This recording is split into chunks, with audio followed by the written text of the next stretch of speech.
Hello, we are live today. I'm going to be talking to this wonderful couple who is an African-American couple that has moved to South Africa from the United States. Thank you so much for joining the live stream today. Those of you who are online, welcome. I know I have some early people who've joined. Kwame is on, Movegan Africa, Atawusu. Thank you for joining. I know people are going to slowly start coming online.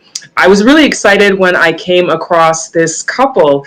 YouTube suggested their video to me and I clicked on it and I was very, very interested because here was an African-American couple that has moved to South Africa.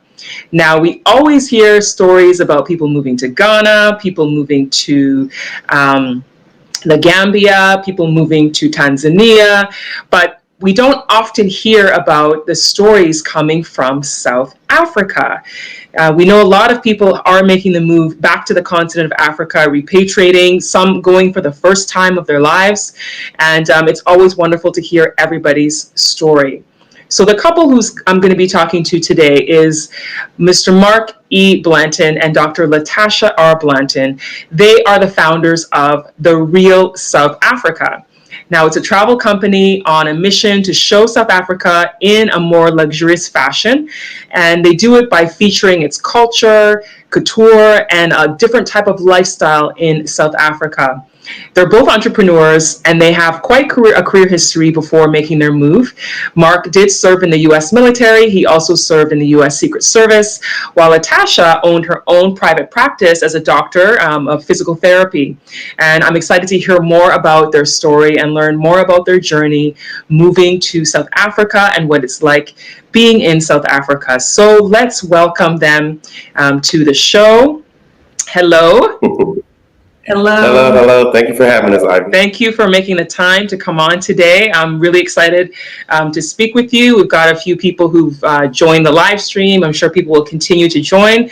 Hello, everybody who has joined the live broadcast today. Thank you for taking the time to watch. We're speaking to this wonderful couple. They're going to share their story about moving to South Africa. I know I often talk about Ghana here, but it's nice to hear stories from other African countries. So I would love to hear, first of all, what made the two of you feel a desire to move to South Africa? Go ahead, Tasha. Well, I would say the desire to move to South Africa came after he came for a visit in 2010 with the Secret Service. And he doesn't get excited about too many things. But while he was here, he called me and he was so excited about what he found. And I was like, who's on the phone this excited? Because he never gets excited. So the whole next year, he met some friends here and they just continued to invite us. You should come, you should come, you should come. So in 2011, we came for Christmas, spent 10 days. And as soon as I got here, I was like, why have I not been here before? I understand why he was so excited. It was definitely everything he tried to explain in words and then everything he couldn't explain in words. It was perfect. Wow. Wow. So when you were there with the Secret Service, how long were you there? Like, did you instantly fall in love right away, or it took some time for you to realize it was a place you could consider living? Well, it was preempted by, we watched this documentary. It was called Living the American Dream in South Africa. It was a documentary. We only saw it one time. And it was like, whoa, it can't be that good. And then shortly after that, Vice President, at the time, Vice President Biden was coming here for World Cup. And so I got selected to come, and obviously I wanted to come. And I was like, wow, this is Africa. Now, keep in mind, I've never been anywhere else on the continent. And I've been everywhere else in the world because of my jobs from the military and, of course, U.S. Secret Service. So when I got here, I kind of had an idea because of that video. But then when I got here and it was World Cup, the whole world was here, and South Africa was on full display. And I was just like, this doesn't make any sense how nice this is. Everything that I'm seeing, Black excellence all the way, hosting this big world event. It was great. So that's kind of how it started. And then from there, it just, subsequent visit after subsequent visit. And we just fell in love with it. And here I am today. Wonderful, wonderful. So it wasn't hard for him to convince you to make the move? I don't think, no, it wasn't hard at all. There was a situation where it was like, when I saw what the possibilities were as far as like lifestyle was concerned and the food and the people and just the environment itself, when we started contemplating together, is this a place we could possibly live? We just continued to visit, and every time we visited, it became a situation where when it was time to leave, I turned into a little angry monster because I didn't want to leave.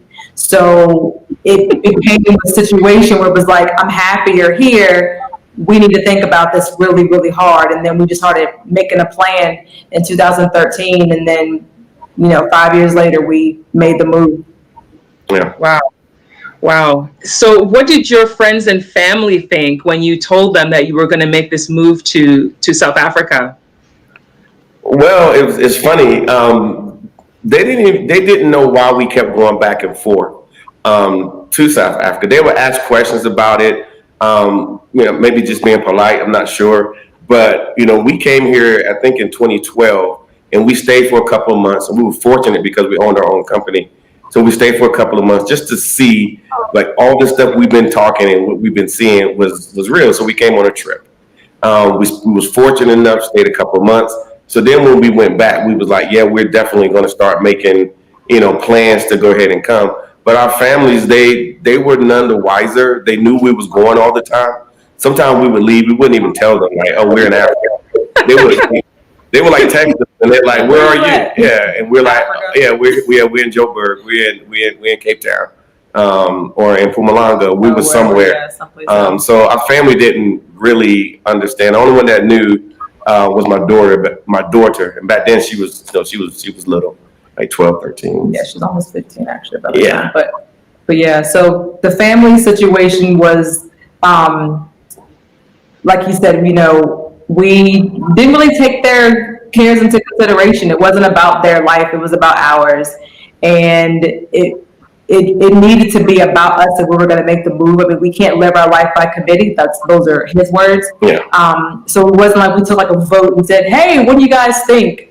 Yeah. We told them at the last minute. We're like, oh yeah, by the way, we're leaving to move there. I think we told them like the week before we left. Yeah. And that was in 2018. So it really, we don't really think about what they said. We understand how they feel, but the ones that have been here absolutely get it now. But, we're not trying to convince them to accept our choices. Right.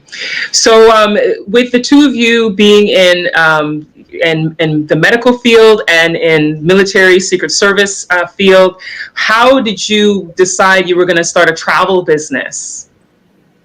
Oh, that was very easy. We had been probably, before we left, we had probably been here about 12, 13 times.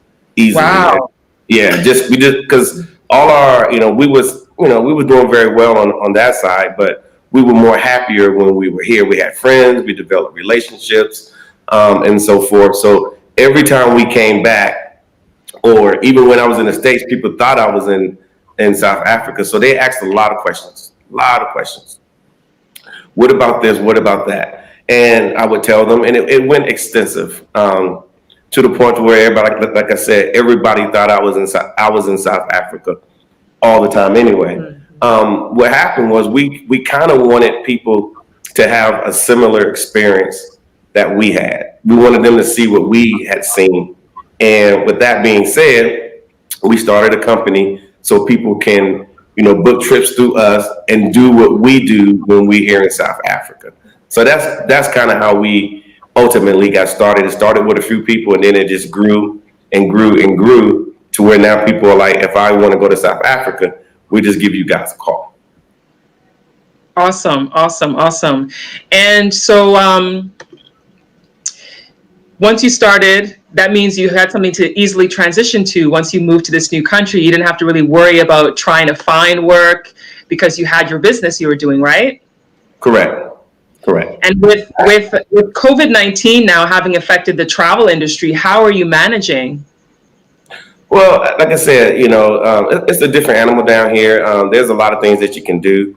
So what we're doing now is literally people are calling us now. We're doing a little bit of marketing and so forth, obviously through our YouTube channel, The Real South Africa.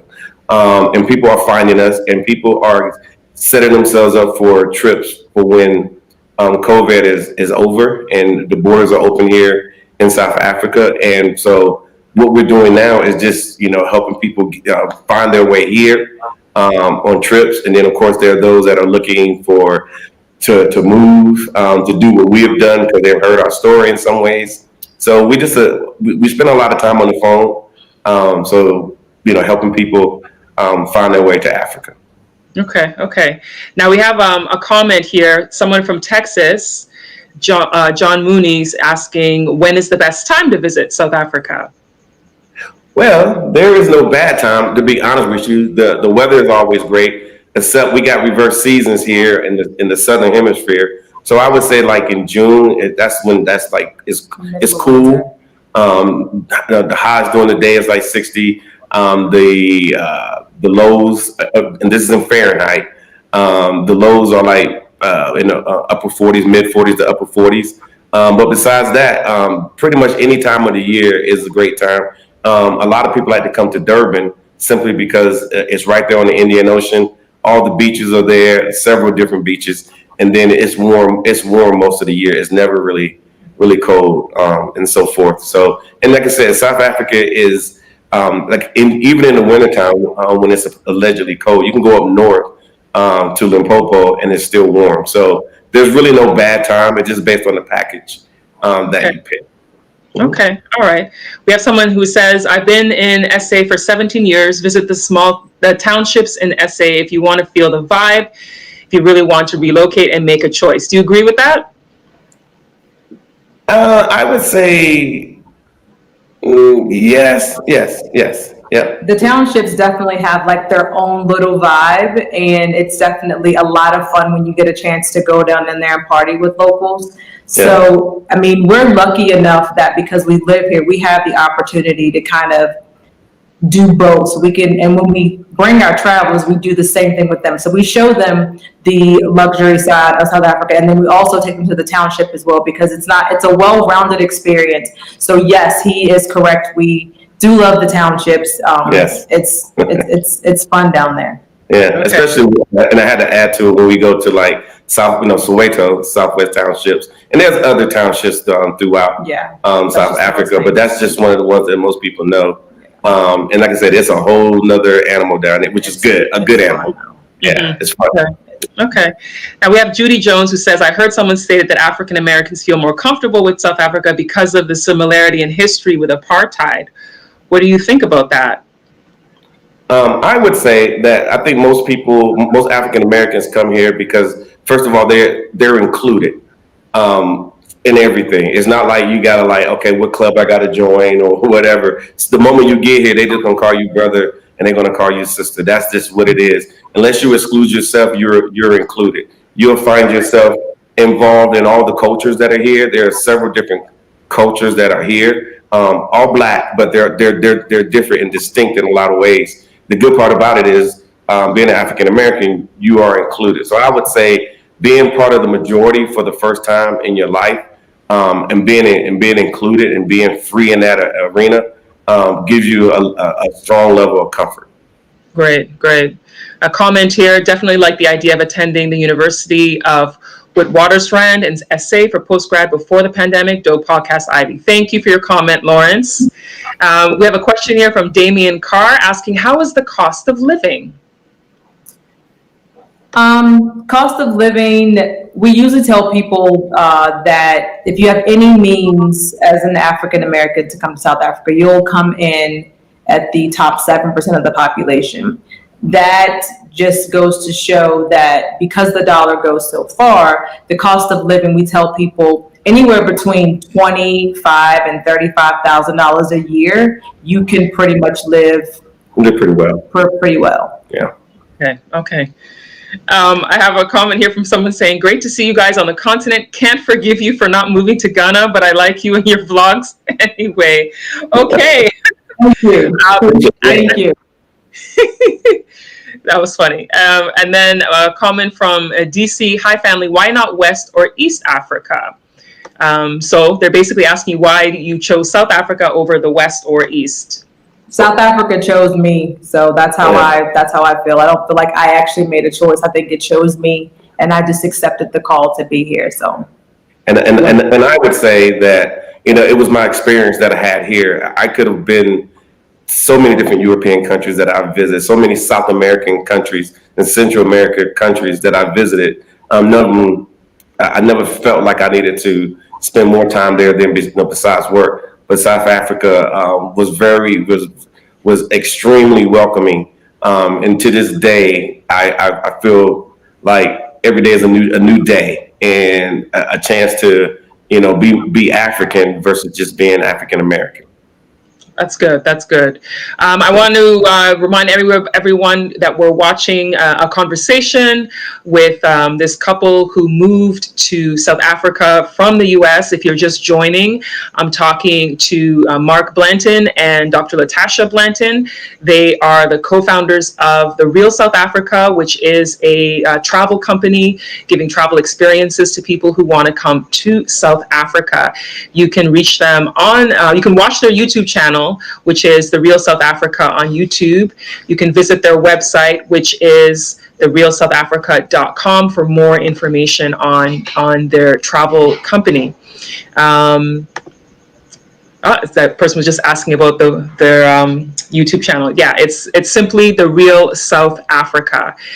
You can find them. They have some really interesting videos going around South Africa and showing you the beauty and just the discovery of going from place to place. Because even me, I've never been to South Africa. My sister went to Cape Town, I think it was like a year and a half ago, and she just raved about how beautiful it was, the scenery. She just said she didn't even want to leave. She was so disappointed when she had to go back to Canada. But it's definitely on my list of places to go. So I was enjoying seeing you guys going around different places and the beauty of the beaches and stuff. So I love that you've become a couple showing us what it's like, because we see it in the media. It has a tendency to show a lot of the negativity of African countries. You hear a lot of the bad stuff that happens. You hear about conflict, and the media doesn't always show us the beauty. So it's great that we're all getting to tell our stories about these countries. And let's see, who else here has a comment? Oh, Lauren says, any recommendations for which languages to learn, such as Xhosa, did I say that right, or Afrikaans? Okay. Some African languages, I think, are hard to learn. Personally, for others, it may be easy, but personally, I tried learning some, and it's tough. Have either one of you tried to learn any of the languages? Well, it's funny. I'm a little older, so I have a hard time picking up the new language and whatnot. However, English is spoken throughout down here. Everybody speaks English, but they do speak. I would say they don't speak in American English. So all the slang that I normally use, like if I said a cool cat, they would literally think I'm talking about a cat. Yeah, that's cool. We would know we talking about that's a cool cat right there. So they don't get a lot of the lingo that we use. However, we do speak English. So, and anywhere you go, everybody speaks English. Afrikaans is normally for the white South Africans. The white South Africans, that's what they speak. You'll find some black South Africans that speak it, and of course, you got Indian people here as well that speak it. But for the most part, if you want to speak an African language, I would say most people would say Zulu. Zulu is the most popular there. It's in that culture. There's more of them than anything here in South Africa.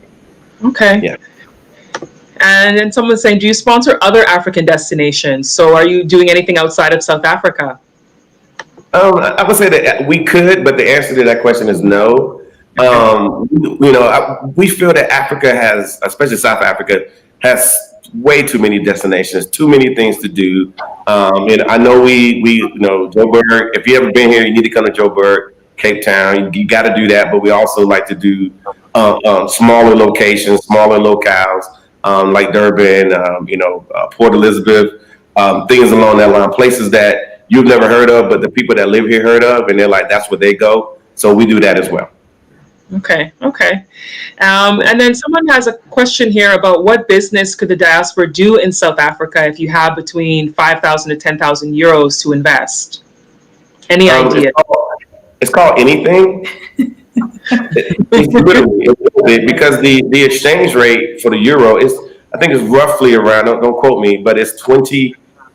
Is Let me see. It's 20 to 1 right now for the euro. Yeah, so that means that 1 euro gets 20 South African rand.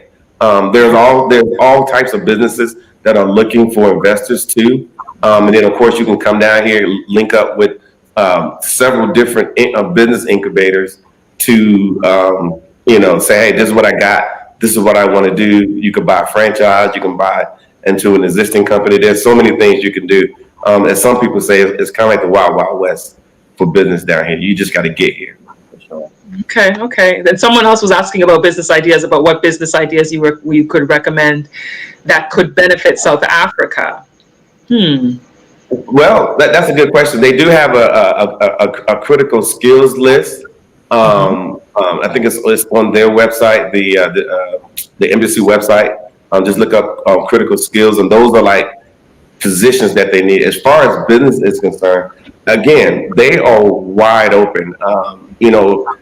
Keep in mind they only been a new democracy for 26 years, so they're still building, and there's plenty opportunities here, and whatnot. So, and then of course, unfortunately, when things changed over, a lot of people left. A lot of white South Africans, they left again. So that leaves a void, from agriculture to manufacturing to hospitality, to even including tourism and so forth. So everything is here. Okay. And then someone else is asking, how do you guys support yourselves in South Africa? I guess I answered. Yeah, obviously we do tourism on this side as well. And keep in mind, we were entrepreneurs prior to this, so we had a large company of physical therapy companies, and we sold those and so forth. So we're okay in that regards. Yeah. Okay, okay. So you sold the physical therapy companies? Yeah. We sold those, and like I said, we I guess we got paid from those. Yeah. Yes. Yeah. Wasn't gonna get it for free. Okay. And then, so can they use this opportunity to clear the perception about SA with respect to crime? What is the real South Africa? That's a good question, because I often hear a lot of stories about the crime, particularly when it comes to women. I hear about issues with respect to safety of women in South Africa. We hear about, things that happen to them, a lot of assault stories. So what is it really like when you're on the ground? Because the media can hype things up more than the reality. So you're there, and what are your thoughts on it? Well, I would say this is what I would say. We do have a large, not say extremely large, probably not like Ghana, but we do have a lot of expats that are here in South Africa, and we get together from time to time. We do, and just to talk about things, just to catch up, and then of course you meet with them. During the week, like I'm going golfing with one of our friends tomorrow afternoon. Yeah. Anyway, long story short, it goes like this: when you start talking about crime, nobody is actually interacting with all this crime that we're hearing. I do hear these things. I see them on TV. However, I can say this. We do have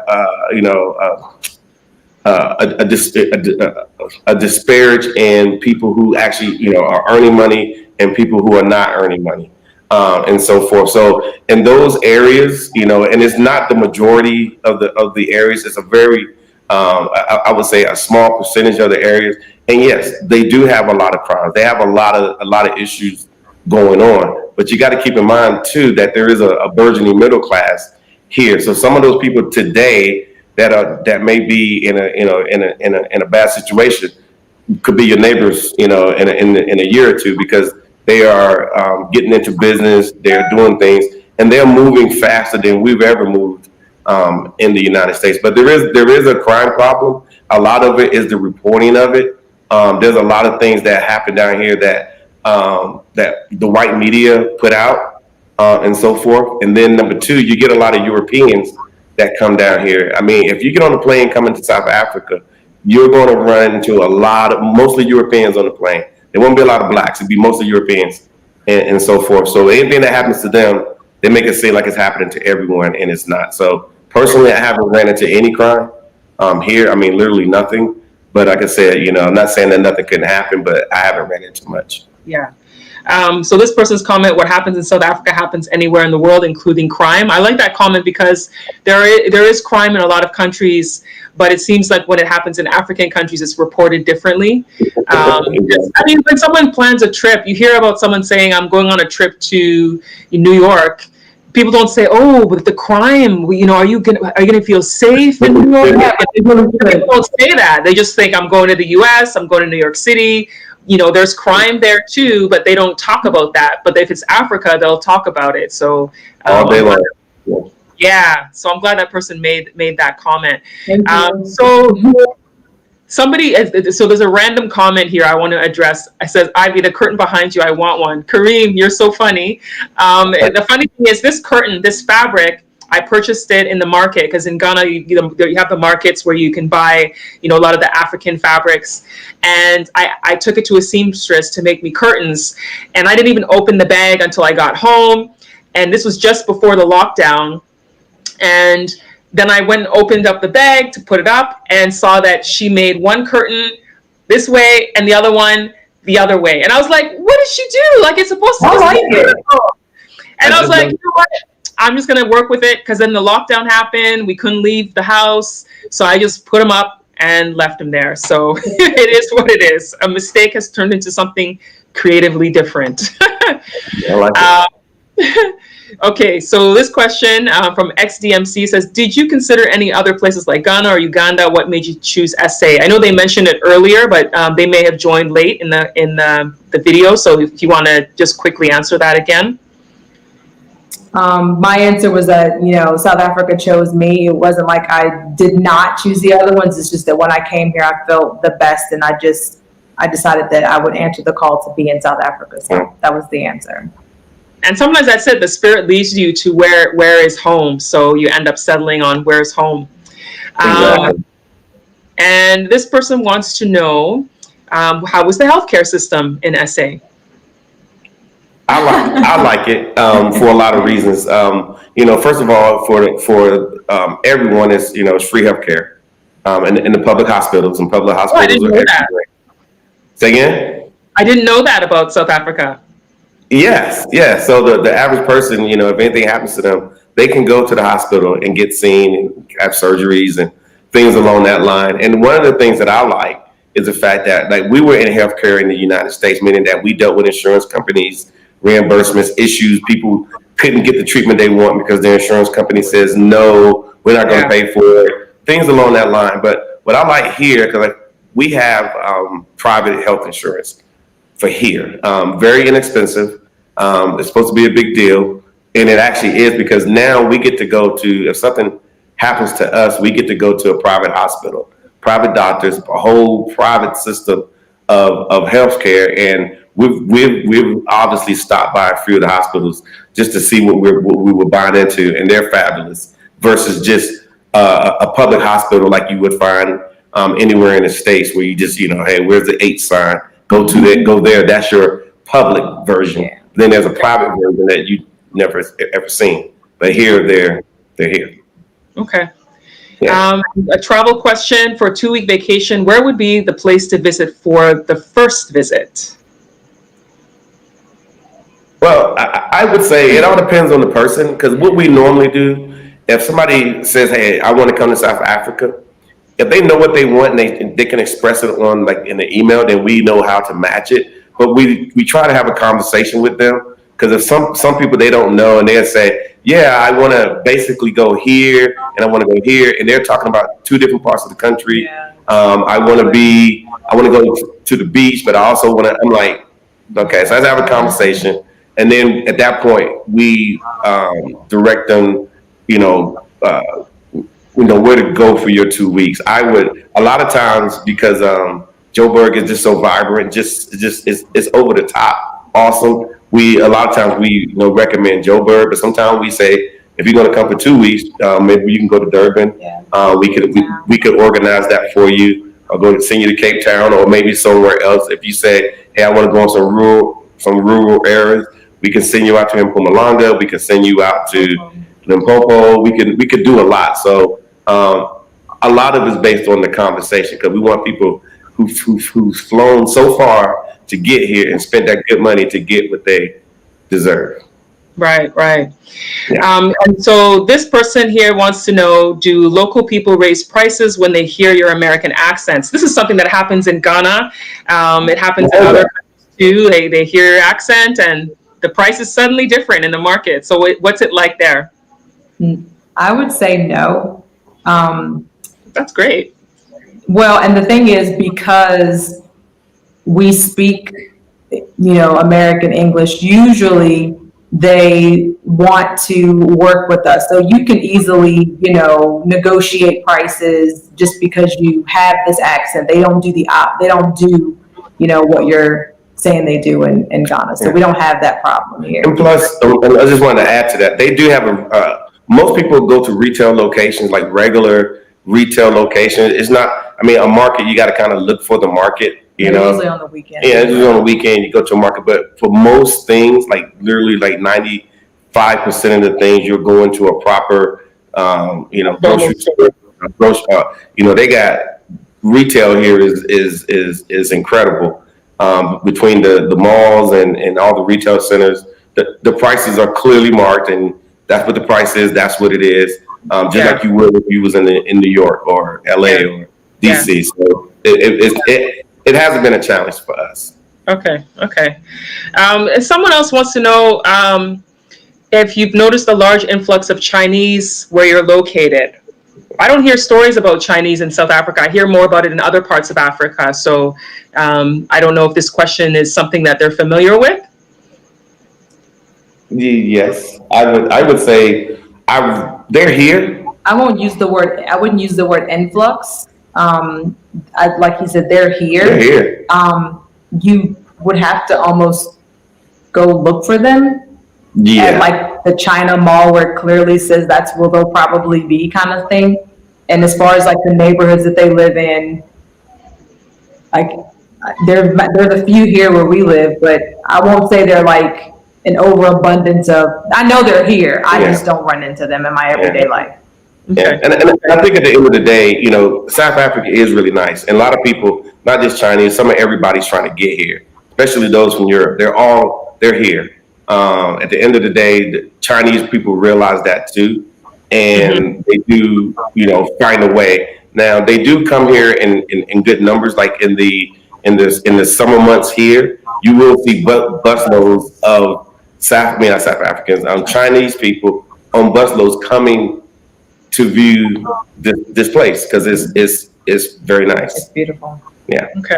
Advertised as well. So we were talking, off the camera a couple months ago about how South Africa is advertised to other countries and how it's advertised to Chinese people. And it's advertised to Chinese people as this like oasis, but then you flip it and you're in the States or any other part of the world, and it's advertised as like the place you should never go. Like, don't say the word Africa at all, but they look at it as like, we can't wait to get there. So we're just trying to show people that if they're coming, there's a reason why they're coming. That they're not coming because it's terrible. They're coming because there's something here, and we should be able to figure out what that is for ourselves.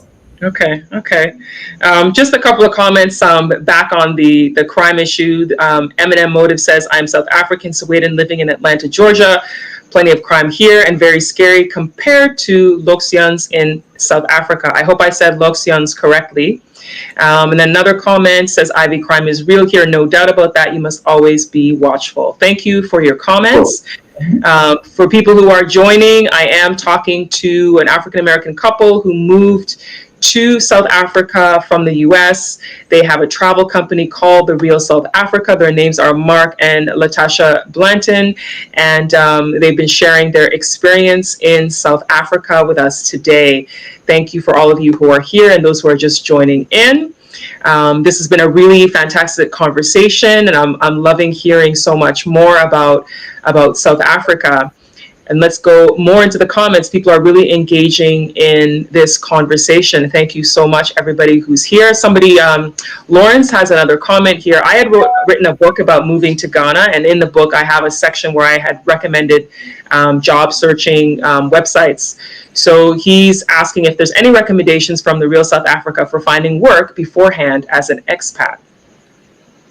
I can tell you this, because obviously we're entrepreneurs, so we don't, didn't come to South Africa looking for a position. However, there are plenty African Americans here that work for government agencies. I know USAID is one that people tend to work for. I think the embassy and the consulate are entities, and there are a few other government agencies, U.S. government agencies that are here in South Africa that people actually work for. Actually, my old agency, the U.S. Secret Service, has an office here as well. So we primarily explain to people that they generally want us as African Americans to come here and create jobs. What does that mean? Start a business. What does that mean? They're willing to assist in a lot of ways to help you start that business. Basically, the support we never got in the U.S. when we started our companies.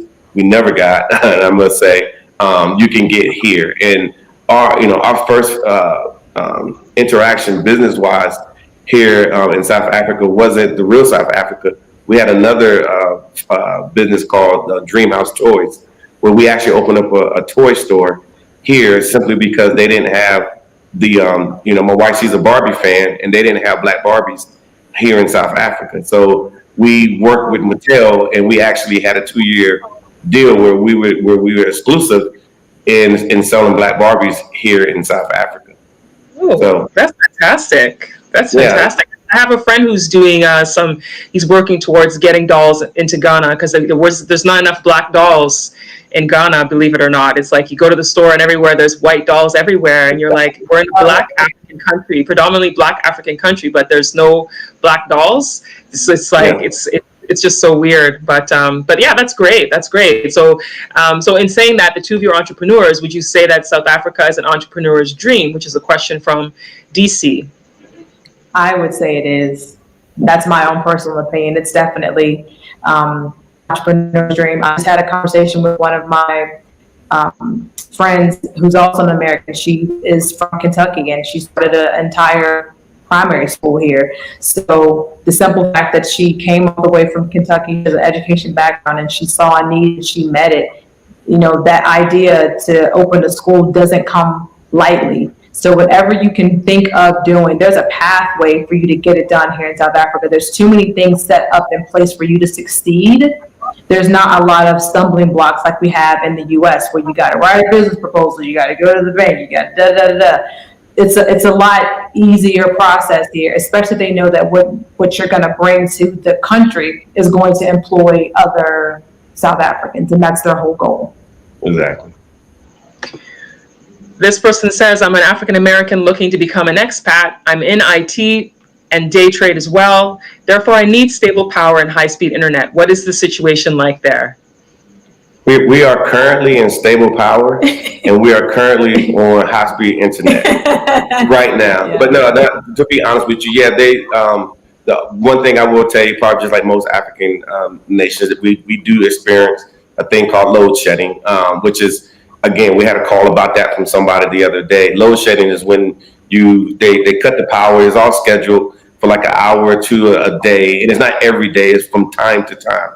So we might have it this week, and then we might not have it again for several different months. And then it's advertised, say, hey, here's the deal. Yeah. Most people usually use that time to go to sleep, take a nap, go do something else, and then the power comes back and so forth. But as far as high-speed internet, we got I think fiber. We got fiber.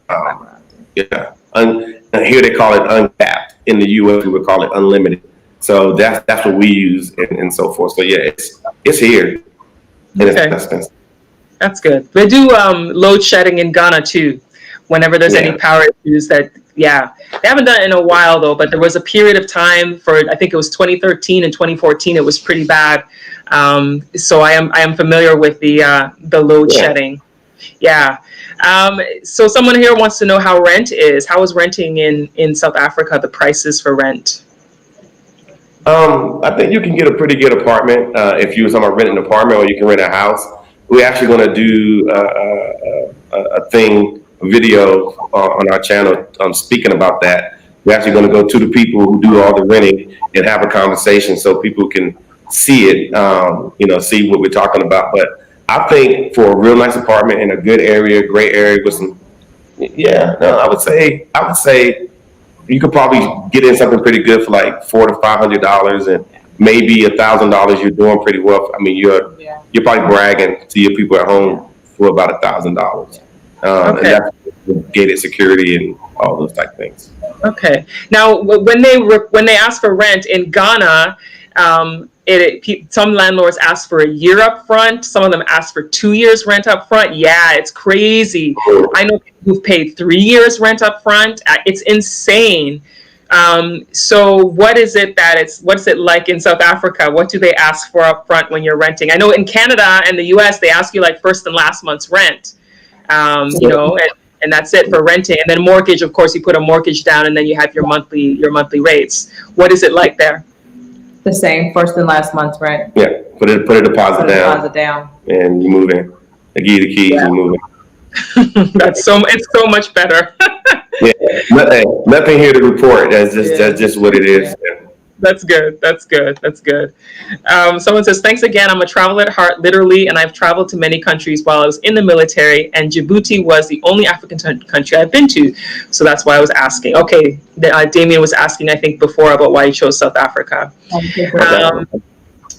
I'm TX Ret DV. I don't know what that means. TX Ret DV.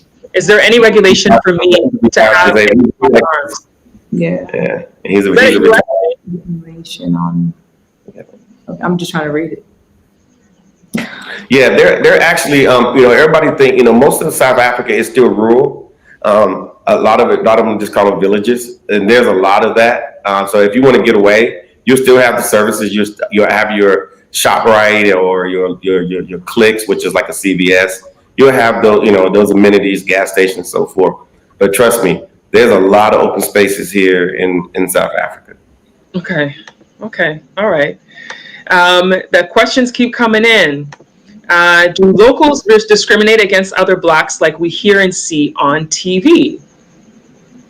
I would say, and I'm African American. I've never been discriminated against at all. Actually, I've been, hey, I want to talk to you, because you got to understand that basically everything that you see on TV in the U.S. for every show is here. And so they got a lot of questions about African American life. For example, all of us are rich. We all drive nice cars. Barack Obama, Michelle. Yeah. So that's what they see, and so forth. And they don't know much about other African nations, because that content doesn't get here. So they don't know who they are. But they kind of feel like they know who we are. Yeah. It's true. Media really frames what people think, because it's the same thing in Ghana. There's a lot of local Ghanaians who may have never left the country before, and all they know is the movies they've seen.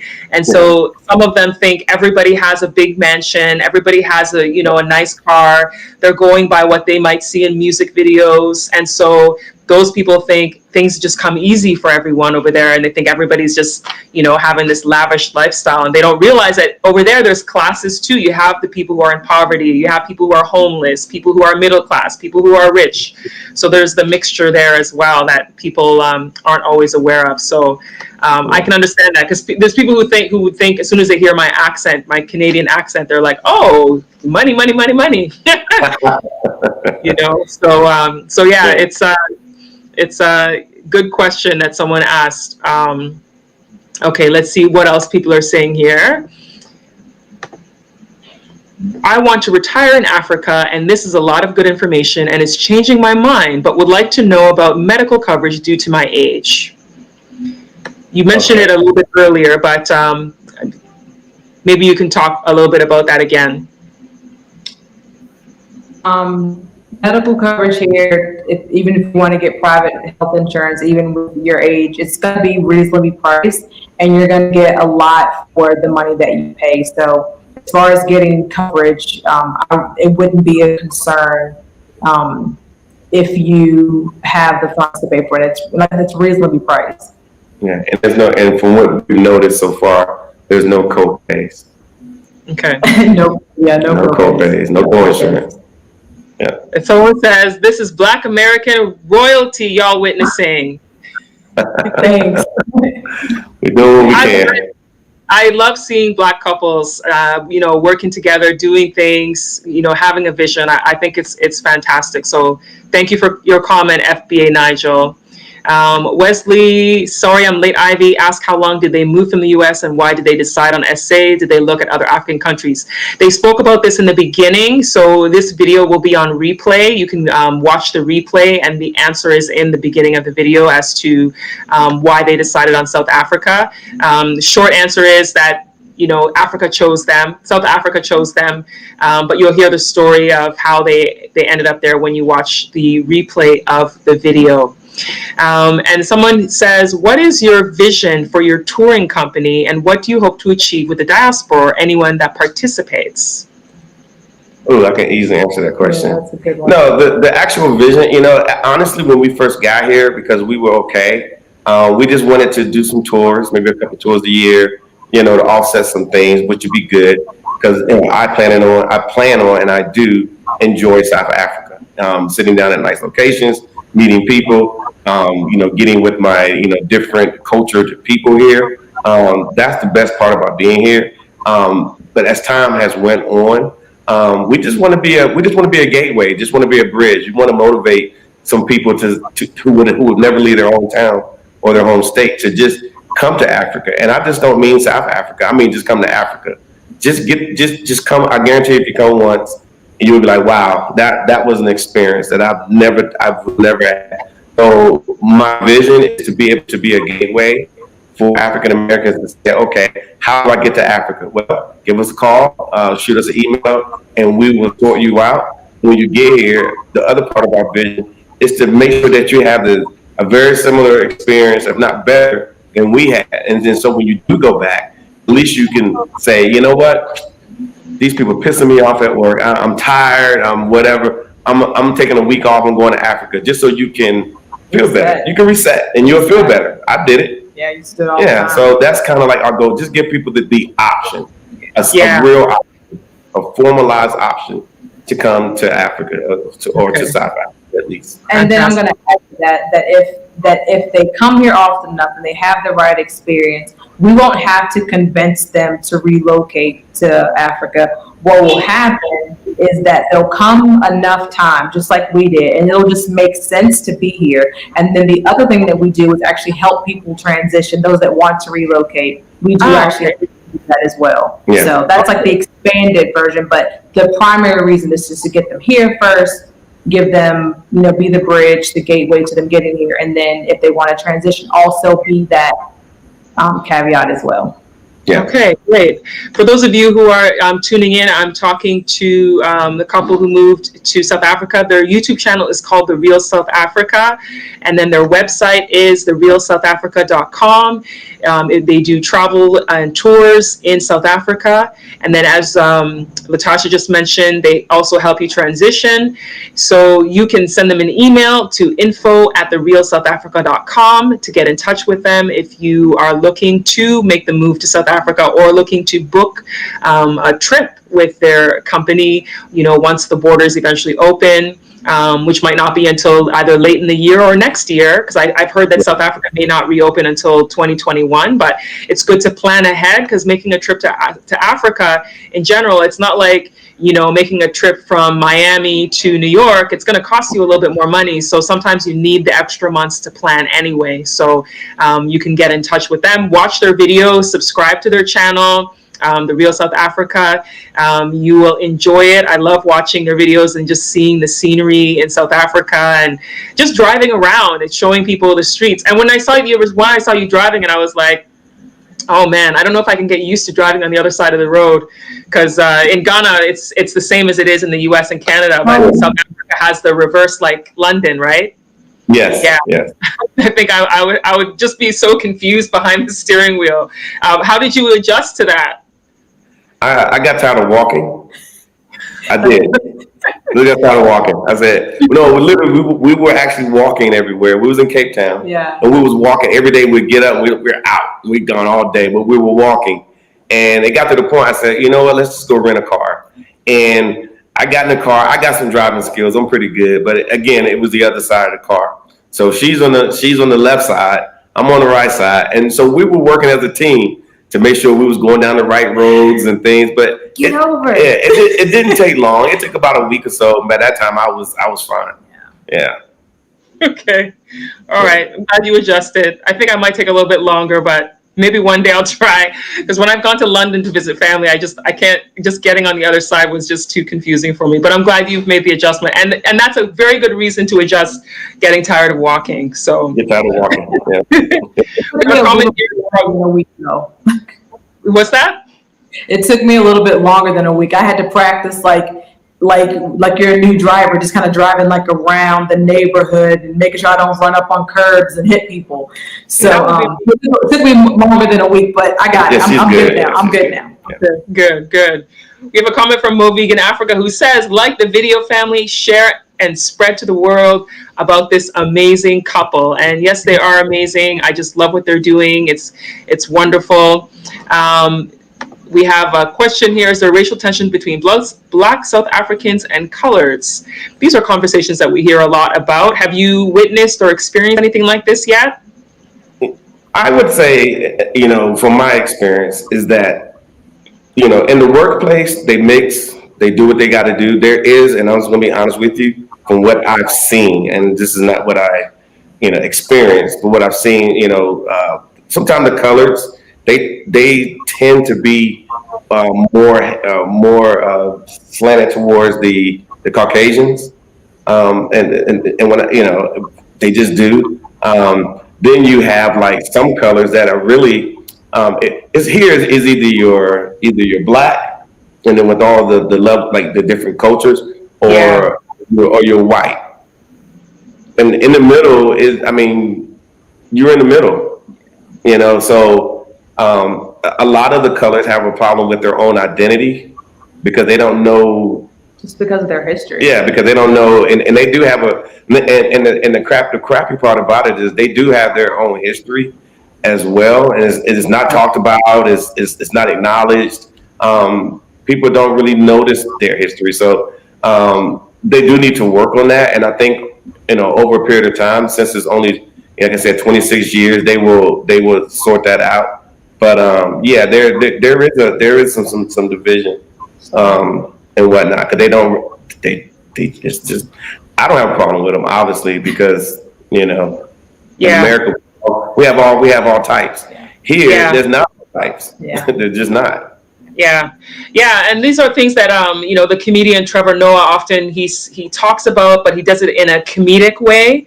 Talking about himself being a person who's of mixed race. He talks about his life in South Africa. So we do hear the stories about, people who are in between and how their lives are. So it's definitely something that I agree with you when you say it's such a young country, that there is still a lot that, can change over time as we get towards a more learned society, as people start to talk more and learn more. Maybe the education system needs to be adjusted and adapted so that they learn more about each other, so there's not so much division. So great question, great answer. We have more comments here. Oh, the person saying colorism. Someone else says there is no racial tension in SA, just minute pockets of bigotry here and there. I haven't been there. This person says, do they have a page channel? So wait, so I was saying I haven't been to South Africa, so I don't know. But I hear stories. I have a friend I grew up with in high school whose family left South Africa. They were people who would be considered in between as well. And so they left and they moved to Canada. So, she was happy that they left and came. And in Canada, it tends to embrace diversity. Canada has its own issues with racism, but they do have they have a better life, she said, based on what they dealt with apartheid. She was happy to be in Canada. So, but I'm glad that the two of you are showing the positivity in South Africa, because it's definitely needed. People need to know that there is positive, that there is, this lifestyle that people are not learning about and knowing about, because we just hear about the negative news stories and about crime and about, conflict and issues that still are happening as a result of post-apartheid era. Someone's asking, do you have a page or channel? Yes, they do. I've mentioned it a few times, but I'll mention it again because perhaps you're just joining. They are The Real South Africa on YouTube. They have a website for their travel business, which is called therealsouthafrica.com. You can follow them on Instagram is The Real South Africa, correct? Correct. And then on Twitter, they are at rsouth_Africa. So you can reach them there on Twitter. But best probably to follow them on YouTube to see their videos and see, the places that they've explored. If you want to book a trip, go to their website and you can send them an email to get more information and go from there. But they are fantastic. I found them because YouTube's algorithm recommended their video to me one day when I was online. I was like, oh, who are they? And then started watching their videos, and I was like, oh, I want to talk to them. I would love to talk to them. I know I talk mostly about Ghana, but I also want to showcase other parts of Africa. I want to eventually start traveling to other parts of Africa and, showing it, and hearing people's stories, especially, people like yourselves who made the move to leave places like the U.S. and go to South Africa. I didn't ask you, which part of the U.S. were you in when you left? We was in Northern Virginia, right outside of Washington, D.C. Okay. And it's so funny because some of the things that they talk about, like, I heard about this, like they would say, I heard in South Africa. Everything that they're saying, I've seen that in D.C., like pretty much everything that they're talking about. I'm like, did you notice that the homeless people under the bridge, did you notice all the murders and the crimes and all the police lights everywhere? Did you notice it? And I can understand we can get desensitized and whatnot, but it's funny when people do call us, they're talking about Africa like it doesn't happen in the United States. Yeah. Going back to business, I know you mentioned earlier that it wasn't that difficult for you to start a business and that there's some support there. This person, Mr. Hillary, wants to know what the process is for registering a general contracting company, agro-processing, supermarket, as I have my grocer's license. If you have the answer to that, or they could reach out to you by email. But if you have the answer to that. Sure. Yeah. What we could do, like I said, you can reach out to us at our email, which you already displayed. We have several people that are. I'm gonna use the term small business associations. They call them something else here. That would love to entertain that conversation because at the end of the day, if they can get you here to set you up in your supermarket or something else that they might actually tell you about that you didn't know existed, ultimately you're going to hire South Africans, and that's what's going to happen. So that's why they're motivated to assist. And like I said, we do have a video on our YouTube channel, speaking about business with our good friend Derek. He's the one who helped us register our company many years ago when we started our doll store. I ran into him, and he was like, "No problem," and he took care of me. Follow them at The Real South Africa on YouTube. Find their videos. They talk about all different types of topics. And you can also reach out to them by email at info@therealsouthafrica.com. It's been a really great conversation. We've been talking for almost an hour. It is almost 9 o'clock on their end in South Africa. It is getting late for them, so I don't want to keep them too much longer. I really appreciate them giving up, this amount of time to answer all these questions. It's been wonderful, everybody who's been on here. The boy Michael says, beautiful family. Thank you so much for tuning in. M&M Motives, the bottom line, South Africa is a rainbow nation on the move. Fantastic. I like that. Yeah. Africa is definitely on the move. Africa is a place that is moving forward. I know that it does have challenges, but every place has its own unique challenges. So I think that it's important that we explore whatever is the best fit for you personally when you're making the decision to move to Africa. Choose the right country that fits what you need, that feels like home. Like you said, South Africa chose you. You have to choose the place that feels like home. So all these comments coming in. We've had a lot of people watching today. Thank you so much for tuning in. We are going to be wrapping up and letting them go because it is getting late. And I'm just going to quickly go over the information if you want to reach out to them. Their YouTube channel is The Real South Africa on YouTube. You can find them also on Instagram. You can find them also on Twitter. And you can visit their website to get more information about their travel and tours. And that's at therealsouthafrica.com. You can send them an email, info@therealsouthafrica.com.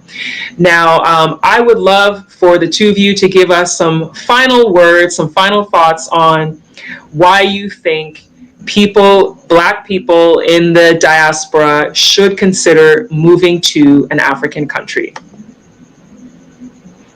I'm going to say the reason why they should consider moving to an African country is because you don't really understand the peace that you feel when you are amongst the majority of people that are similarly looking like you. It's nice to be amongst brown people and not have to be worried about your color every single day. Even as entrepreneurs in the United States, as business owners, I still have to worry about the color of my skin when I woke up every day. And I don't have that problem anymore. I'm at peace.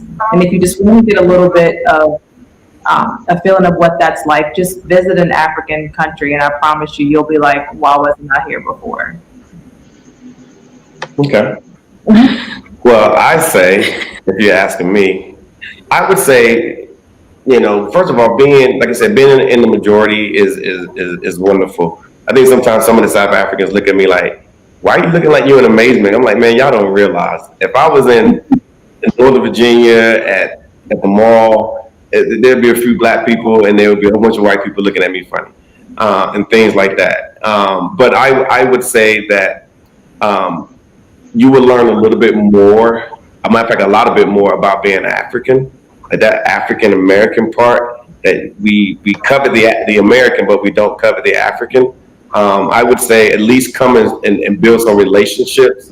Doesn't have to be here in South Africa. We would like that, but it could be anywhere on the continent. Build a relationship with people and so forth, and you would be surprised how far it would take you if you just come to Africa, build some relationships with some good people. Just don't come here and look for other Americans. Look for the people that's color coded to you. And you would be surprised, what you would learn about, for example, we talk more about the ancestors here than I've ever talked about ancestors, even though I have ancestors. In the US, we don't, that's not something that we talk about so much. But the ancestors are very, very, very, very important in your life, but we don't talk about it. I didn't know that until I got here and started spending time with proper Africans. I love that you said that. It's true, because I didn't think about that either so much until I made the move as well. And being in traditional events and cultural festivities and hearing about people calling on the ancestors. So I'm glad that you said that. So thank you so much for giving your time today. Thank you, everybody, for watching today. I appreciate it. And as I said, go follow them on their YouTube channel, which is The Real South Africa, and watch their videos, binge watch their videos. hit the notification button so you don't miss it when they upload a video, and you stay up to date with what they're sharing on their journey in South Africa. Visit their website, realsouthafrica.com. Send them an email if you need to reach out to them outside of this conversation. You can follow them on Twitter, follow them on Instagram, and then you stay up to date on everything that they are doing. Thank you so much, Mark and Latasha, for joining me today. I appreciate it, and looking forward to watching your next video. Take care. Take care. Bye-bye. Bye. So much for spending time with us today. If you like what you saw, please subscribe, and don't forget to hit the notifications button so you don't miss out on all things The Real South Africa. Thanks again.